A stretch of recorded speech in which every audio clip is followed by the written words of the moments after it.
How's it going today? In an effort to possibly revive this channel and possibly to make some better quality videos as well as some other content creation, I ordered this inexpensive microphone kit from Tonor, actually from Amazon. The kit cost was just over $48 US on Amazon after ordering a newer NW-700 kit off of eBay for $20 less. And the seller gave me tracking code, but it never showed up even after the tracking code said that it was supposed to be shipped on the day, so the seller refunded the purchase. This is a condenser mic, so phantom powered is required for it to work properly. What is phantom power? Phantom power is a term given to a process of delivering DC or direct current to microphones requiring electric power to drive the active circuitry in the device. For studio microphones, it's 48 volts. Why is it called phantom power? Well, condenser microphones made in the 1930s, 40s, 50s required a special power supply to operate. This power supply would often be very big and cumbersome and located quite near the microphone. In the 1960s, work began on a new power supply concept that would eliminate the need for separate power supplies.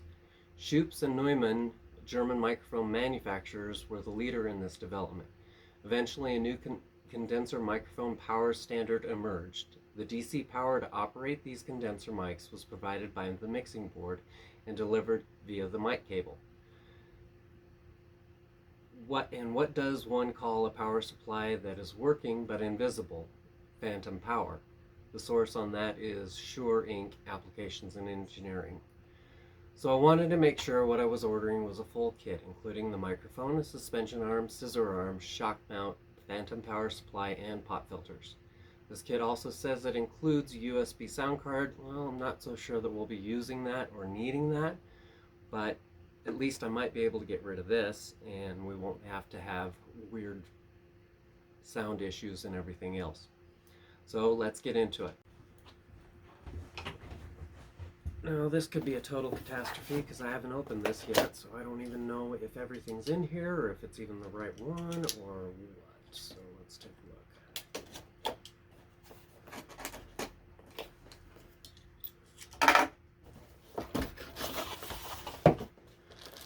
Okay, looks like we've got a pretty decent sized pop filter. We've got the windscreen. We've got a USB cable. We have the instruction manual, and actually it's pretty thick for an instruction manual, but it looks like it's in a bunch of different languages. Okay, we've got the XLR to mini connection to go into the sound card in the computer. So this should go from the phantom power supply to the, let's see if it can focus, phantom power supply to the computer via that cable. Got the desk mount for it,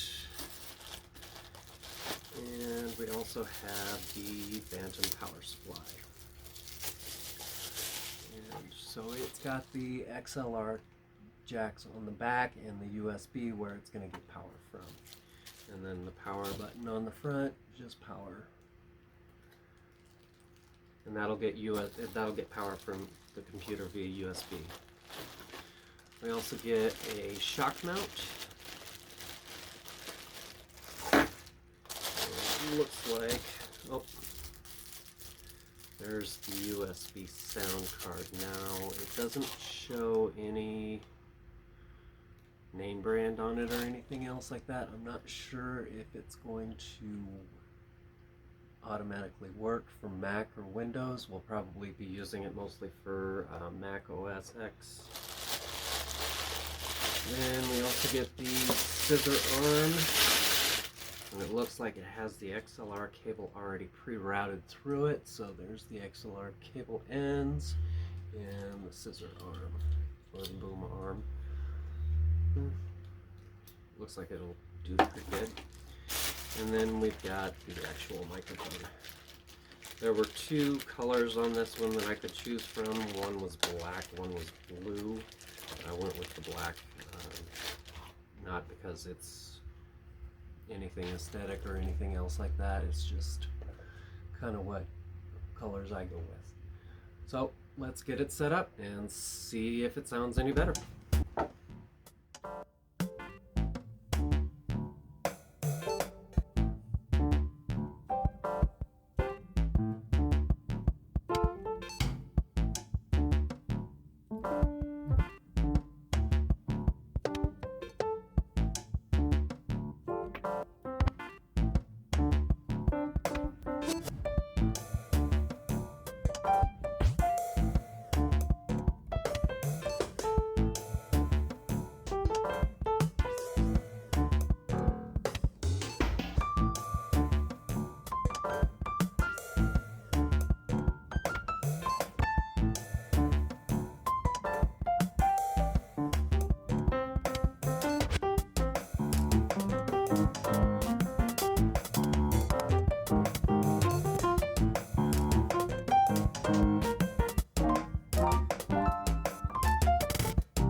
Okay, so had a little bit of problem with the mounting bracket here, exactly where I wanted to mount it. It's not going to be exactly right. I'm not sure if that's going to work out or I'm going to have to work something else out.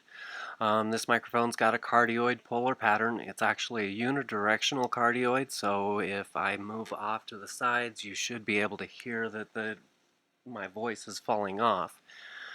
It's got a sensitivity of negative 38 dB plus or minus 2 dB. The frequency response rate is 20 Hz to 20 kHz. Sample rate's 44.1 kilohertz to 48 kilohertz, and it's a 16-bit.